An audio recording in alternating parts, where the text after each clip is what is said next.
मित्राणि नमः संस्कृताय। कैसे हैं आप सब? उम्मीद है अच्छे होंगे, स्वस्थ होंगे। फ्रेंड्स, स्वागत है आपका संस्कृत शिक्षा में और मैं बिंदु शर्मा। आज हम करेंगे एक छोटा सा लेकिन बहुत ही महत्वपूर्ण टॉपिक है, राजा और उनकी राजधानियाँ। तो ये पेपर में कई बार आते हैं ये प्रश्न।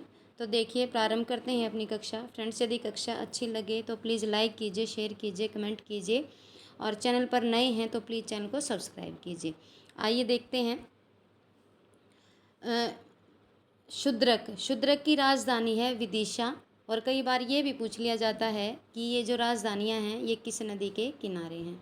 तो शूद्रक की राजधानी है विदिशा और ये है वेत्रवती नदी के किनारे। दूसरा है हमारा तारापीड़। तारापीड़ की राजधानी है उज्जैनी। दुष्यंत की है हस्तिनापुर और राम की है अयोध्या और अयोध्या है सरयू नदी के किनारे। रावण की लंका है समुद्र तट पर।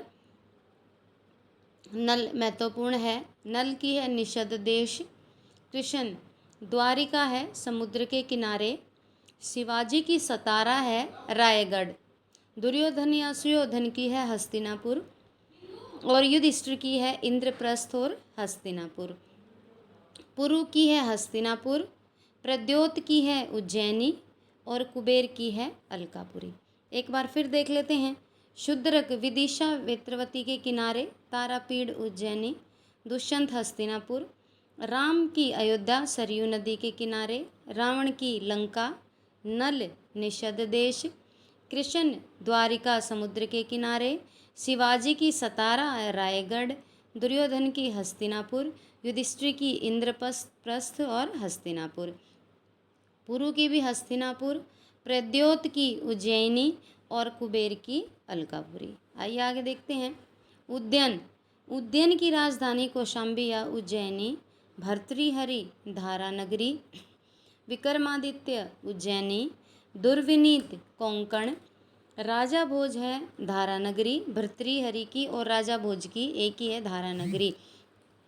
हर्षवर्धन थानेश्वर या स्थानेश्वर, जयचंद की कन्नौज, पृथ्वीराज की दिल्ली, महमूद गजनवी गजनी, महमूद गौरी की गौरदेश, औरंगजेब की दिल्ली और रंतिदेव की दशपुर। एक बार फिर देख लेते हैं।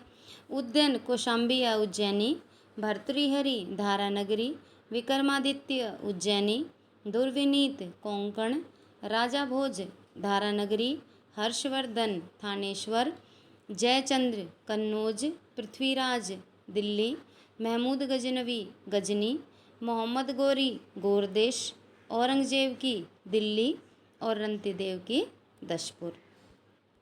तो फ्रेंड्स, ये छोटा सा लेकिन बहुत ही महत्वपूर्ण टॉपिक है।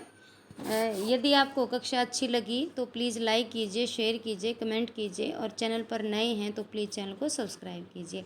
इसके अतिरिक्त यदि आपको और ग्रंथों के भी प्रश्न पढ़ने हैं या व्याकरण आदि के प्रश्न पढ़ने हैं तो आप प्ले लिस्ट में जाकर देख सकते हैं।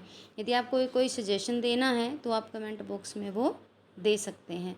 तो आज के लिए बस इतना ही। मिलते हैं कल एक महत्वपूर्ण कक्षा के साथ। तब तक के लिए स्वस्थ रहिए, मस्त रहिए। नमो नमः।